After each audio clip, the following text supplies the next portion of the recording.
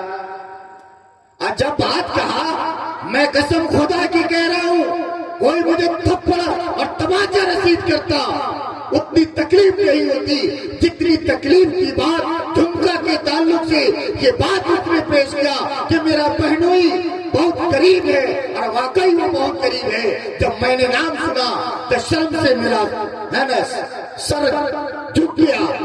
کہنے لگا کہ آپ کے گاؤں کا فلاں وارڈ سدس، میں نام نہیں لوں گا اور میں وعدہ آپ سے کرتا ہوں کہ اس کا نام پوری زندگی میں کسی سے نہیں بتاؤں گا، لیکن اس نے اپنی حرکت سے پوری جھمکا کی جو غیرت ہے، جو اخلاق ہے، جو عزت ہے، جو ناموس ہے، اس کو ملیہ میٹ کر دیا۔ کیا مانگا؟ 12,000 روپیہ۔ یہ آپ کو لیٹرین روم جو بن رہا ہے سرکار دے رہی ہے۔ کہا رہا کہ 6,000 روپیہ دو گے تو میں تمہارا پیسہ پاس کراؤں گا، اور نہیں تو تم کو جانا چاہتے ہو جاؤ، کوئی فرق نہیں پڑے گا۔ شرم کرو، بے غیرتو، کام اکیلے تم کرتے ہو، اور اسلام بدنام ہوتا ہے، مسلمان بدنام ہوتا ہے، قرآن بدنام ہوتا ہے، تمہاری جھمکا بستی کی تاریخ بدنام ہوتی ہے۔ استاد گرامی بیٹھے ہوئے خورشید صاحب مدنی کہہ رہے تھے، ارے جھمکا والو، آپ کب تک اپنی بزرگوں کی تاریخ کو دہراتے رہو گے اور کہتے رہو ہم تاریخی بستی سے تعلق ہے؟ کوئی تاریخی پروگرام تو کراؤ۔ شاید صحیح کر رہا ہوں، غلط کر رہا ہوں؟ خورشید مدنی مخاطب تھے مجھ سے، کہا کہ آپ کب تک اپنے بزرگوں کو بھلاتے رہیں گے کہ میں جھمکا بستی کا پیدرم سلطان بدھ، یہ جملہ انہوں نے دہرایا کہ میرا باپ بادشاہ تھا۔ میرے باپ کا بادشاہ تھا، تیری حیثیت کیا ہے؟ میں یہ عرض کر رہا تھا کہ یہ نیتا لوگ جب الیکشن آتا وعدہ کرتے ہیں، لیکن ہمارے اسلاف جو نیتا گیری کرتے تھے ایسا نہیں تھے۔ کیسا تھے؟ گشت کر رہے ہیں سلطان محمود غزنوی رحمہ اللہ، دیکھا ایک شخص کو تندور کے سامنے، تندور کے پاس، تندور کہتے ہیں ماں بہنیں نہیں سمجھ لیں گی، چولہا، چکی، وہاں پر ایک آدمی سو رہا۔ محمود غزنوی رحمہ اللہ نے جب اس انسان کو دیکھا کہ چولہے کے پاس سویا ہوا ہے، آپ نے اس کو جگایا اور پوچھا کہ تم کون ہو؟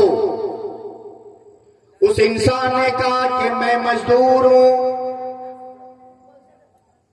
کیا کہا؟ میں مزدور ہوں، بے سہارا ہوں، کمزور ہوں، میں یہیں پر اپنی رات گزارتا ہوں۔ کہا کہ اتنی سردی رات میں، اتنی ٹھنڈ رات میں تیری یہ رات کیسے گزرتی ہے، کیسے کٹتی ہے؟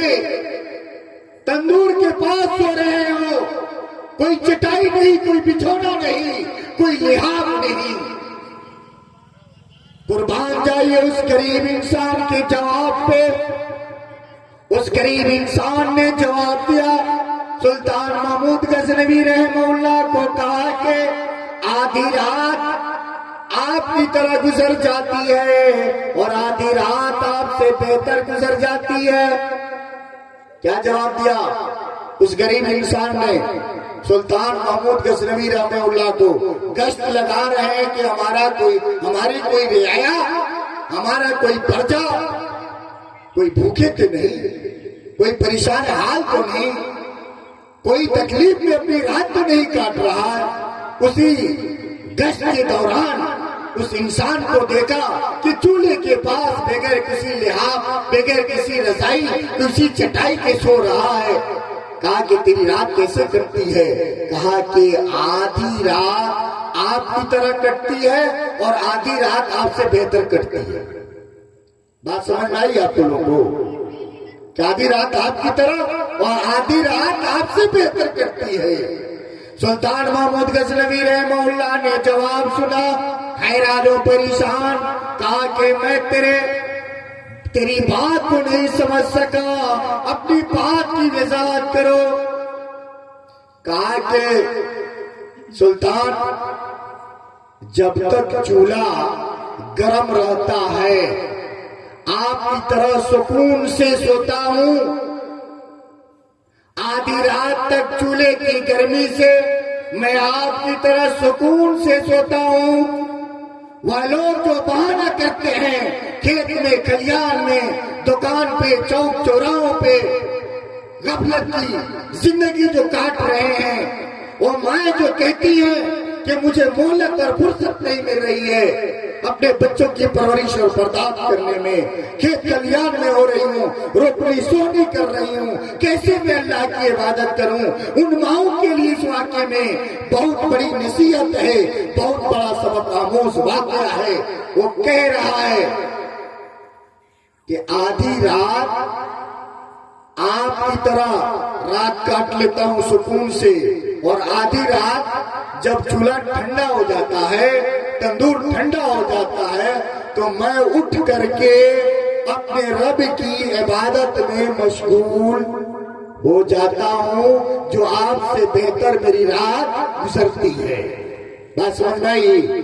اس نے جو کہا کہ آدھی رات میری آپ کی طرح کٹتی ہے اور آدھی رات آپ سے بہتر کٹتی ہے، جب تک چولہا گرم رہتا ہے آپ کی طرح سکون سے سوتا ہوں، اور جب چولہا ٹھنڈا ہو جاتا ہوں میں اپنے آپ کو جگاتا ہوں اور اپنے رب کی عبادت میں مصروف ہو جاتا ہوں، اپنے رب کو یاد کرتا ہوں، اپنے رب کے سامنے کھڑا ہو جاتا ہوں، جو آپ سے بہتر رات کٹتی ہے۔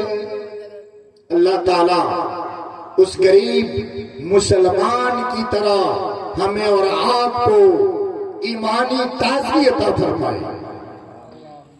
اللہ رب العالمین تو اس خاتون جس نے اللہ کے رسول کی خدمت میں حاضر کر کے اپنے شوہر کے خلاف مقدمہ دائر کیا کہ نمازوں کی پابندی نہیں کرتا، مجھے روزے نہیں رکھنے دیتا، اس خاتون کی طرح میری ماں اور بہنوں کو مثالی خاتون بننے کی توفیق عطا فرمائے۔ وما توفیق الا باللہ۔ السلام علیکم ورحمۃ اللہ وبرکاتہ۔ اب میں نہایت